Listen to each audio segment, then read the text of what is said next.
whoever's watching this video. I'm just gonna get right into it. For me, reading has always been a huge part of my life since I was little. I loved getting lost in a good book, especially the fantasy, fiction, dystopian, adventure, sci-fi genre.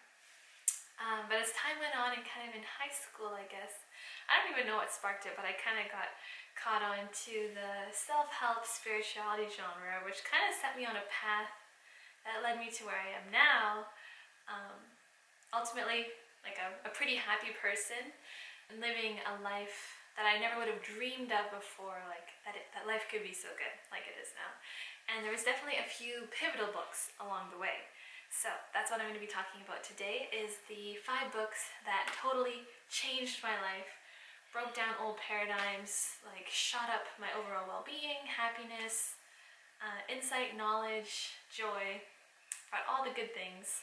And I'm definitely a believer that books kind of serve as an awakening tool to open up the knowledge that's already within us, but kind of bring it to a greater life and a greater practicality. Books are a good way to kind of learn from other people's stories and relate and find resonance. And ultimately, the best ones guide you back into yourself and help you to find resonance with your own inner teacher and your own inner wisdom. Books are a great tool for awakening, for spiritual understanding, and for fun, just for enjoyment. So I'll start with the first book. Number 1 is The Power of Now by Eckhart Tolle. I started listening to this one as an audiobook before bed in high school, and it was kind of one of those books that for the first time it opened me up to the idea of like presence and being present. I'd literally never even thought of it before. Even in yoga class, when I said be present, I was always like, potato, like it meant nothing to me. But that book actually was like, whoa, you can have a deeper experience of reality. Like life can be so much more. You can tune into the depth and breadth of a moment rather than just kind of sliding through life unaware. And so I would say that definitely kind of brought me more in tune with myself and with nature and with the people around me. I started to see them more clearly and with greater love. So that book is a great book for anyone kind of wondering either kind of what it means to be present, or if you hear people talking about the ego and whatnot, it all kind of sounds a little confusing. His story is amazing, and he conveys the message beautifully. It's a book you can come back to again and again and again. So the second book, it probably came in first or second year of university. And that was Supreme Influence by Nirka. And this book is all about the power of our words, and even more so, or just as much, our thoughts, and how we kind of create our reality with the stories we tell. And it's certainly, it's not just about words. It's the belief behind the words. You can say, I'm rich, but if you're behind it, you're like, no, I'm not, then the words are meaningless. So it's definitely an intentionality. It opened me up to the idea that we can create a bigger and better life by telling a bigger and better story. And it got me, at the very least, to kind of stop myself mid-sentence. It was, if I started to tell kind of a limiting story, or kind of talk meanly to myself, or judge others. So that book really kind of lit a fire in me to like become a lot more focused and deliberate in my words and my actions and my thoughts. And to me that felt like freedom. It was kind of like the first time where I was like, oh, like life isn't just a set course. Like it can be so much more. It doesn't have to go the way I thought it was gonna go. What do I really want? Okay, I'm gonna start moving towards that, telling that story, welcoming the beliefs that support that, and ultimately living a higher, bigger, brighter life. So thank you, Nirka. The third book came in my later years of university, I guess 4th year, and it's a book called Power versus Force by David Hawkins. And this book just took kind of that concept and just like rocked my world. Like any questions I had kind of had about how it works or why our words create our reality and our beliefs and our thoughts were just completely answered. Like this is like almost a textbook, but it reads easy. It's interesting and engaging. And one of the key concepts that I really took away from it was his scale of consciousness and how different states of being, so like attitudes or moods like happiness versus depression versus bliss, they all hold their own frequency, and it's kind of a logarithmic scale. So like exponential growth, as in the better it gets, like they're kind of faster and faster and faster, the energy's moving. So I just found that fascinating. And that's why, like, if you're in depression, it's pretty hard to go from depression to bliss, because they're totally different frequencies. Or if, like, even if you're not feeling very good and someone's feeling really good, like, the reason it feels so uncomfortable is because it's like they're flowing like this and you're flowing like this, and the frequencies just don't match. So it kind of, I don't know, it answered a lot of my questions about life, about why certain situations are challenging and other times it's so easy and you're in the flow, and how come life just works so well sometimes and other times it's just one bad thing after another. And it's kind of like the idea you only have access to the things that are kind of within your frequency, and you can definitely jump frequencies by choosing better thoughts, relaxing, releasing resistance, being kinder to yourself and others. So it brings almost a scientific basis behind emotion and kind of put me in the driver's seat more, but also at the same time help me to surrender more to the universe and my higher self. So yeah, beautiful things in my life came as a result of that book. The fourth book is A Course in Miracles, which is actually a channeled book, and I think there's some discrepancy as to, or not everyone gives it credit as a channeled book, but apparently the authors wrote it over, I don't want to mess this up, 7, 8, or 9 year period. Like it was channeled by like Jesus or something. They said that's who the author was, so I don't know. I think that's kind of interesting. Whether you believe it or not, it's an amazing book. I guess one of the core concepts is forgiveness, but it's not really in the way we've been taught, like, I forgive you because I'm a bigger person and it's the right thing to do. It's like forgiveness is acknowledging the inherent innocence and pure goodness and like kind of Christ within each of us.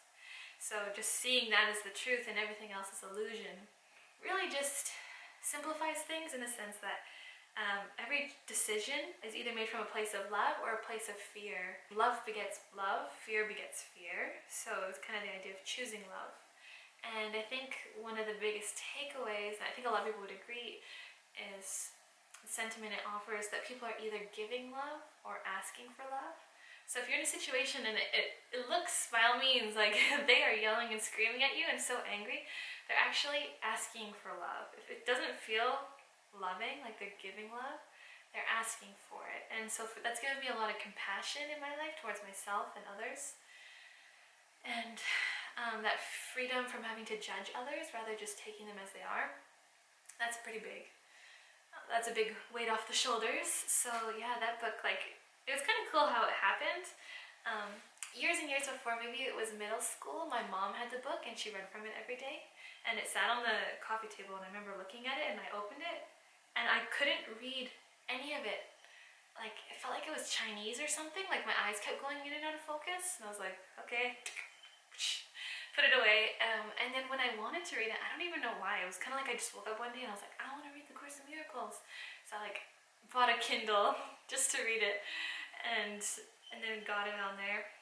And it's a big book. It's a really big book, but it probably took me about 6 weeks to finish, which for me is a long time. I like to finish books usually in like a day or two, but like I could not stop reading and every word made sense to me. I felt like my brain had been prepared to read the book or something. I could just read it so well and I understood everything, and like my life revolved around it. I would skip class, I would just read while I was eating. I just soaked it all in, and everything in my life changed after that. I think kind of around that end of that 6-week period, I went to Hawaii, and when I came back, I don't even know what happened there, but it was like everything just went so well. I just felt like happy all the time, like just a sense of contentment, and like everything was gonna be okay and excited for the future in life, whereas before I'd been terrified. And so I think that's a paradigm shifter. It's kind of like every line you could like quote and post and reread again and again. Yeah, all these books I come back to time and time again and just read certain parts. And yeah, that book, A Course in Miracles, led me to, I believe, the next one, the fifth book, which is Ask and It Is Given by Esther and Jerry Hicks. I guess Abraham, channeled by Esther Hicks. And this book is kind of like where I am now. I read it, I guess it would be almost 2 years exactly now. Yeah. And I keep saying everything changed, but it almost like each one of these books, I felt like I was born again after. Like a new person with new dreams, new desires, and each time it was like I felt more and more and more and more expanded and powerful and excited and like ready to just like soak up life. So Asking It is given us all about the law of attraction, which is essentially that which is like is drawn unto itself. So it kind of plays into the idea of frequency, like David Hawkins' book. And essentially the message is you can be, do, or have anything. You just have to line up with it vibrationally. And another important premise is that we are essentially all vibrational beings more than we are body. It's from whence we come, from where we came, to where we will return. We are vibrational through and through, eternal, infinite beings. And essentially how you become a vibrational match is through your emotions. There's always 2 points of relativity. The being, I guess, or point of perspective that's in this body, and your higher, larger, more expanded self. And your emotions are guiding you between the 2 points of relativity. So if you feel good, you're in alignment with that higher perspective. Who knows who you really are? Who knows that you are love, you are abundant, you're expansive, you're beautiful, important. And then any like thoughts or beliefs that feel negative means you're just kind of off center. Your inner being still knowing your importance, your worthiness, how well things are working out for you, and you're thinking a thought that's contrary to that.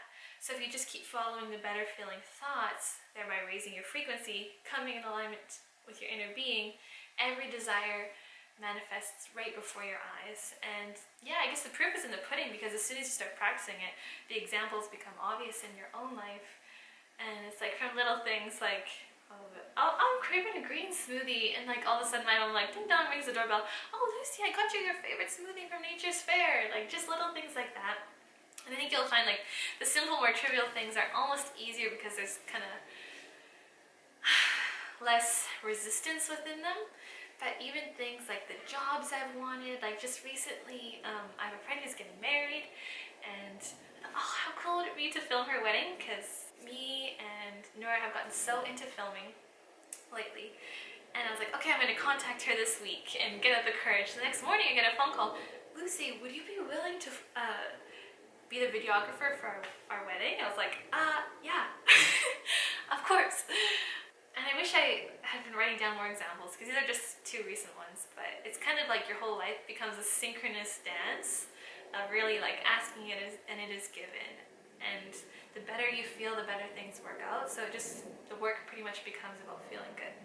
But I'd love to do a whole video on law of attraction, because it's pretty much what I live and breathe these days. And so that will definitely be coming soon. But anyways, got a little distracted. All these 5 books are absolutely amazing. I highly recommend, and I'm going to include some honorable mention books in the comments below. Yeah. So ultimately, if any of these titles or concepts excite you or pique your curiosity, it's definitely something worth pursuing. If it all sounds like a bunch of woo jibber jabber or nothing, then just leave it, move on with your life, keep shining, keep living, keep enjoying. Yeah, take what resonates, leave the rest. That's my motto. Laptop aside, if you've made it this far, thank you for watching. Definitely going to be making more videos on topics like this and similar things. Bye!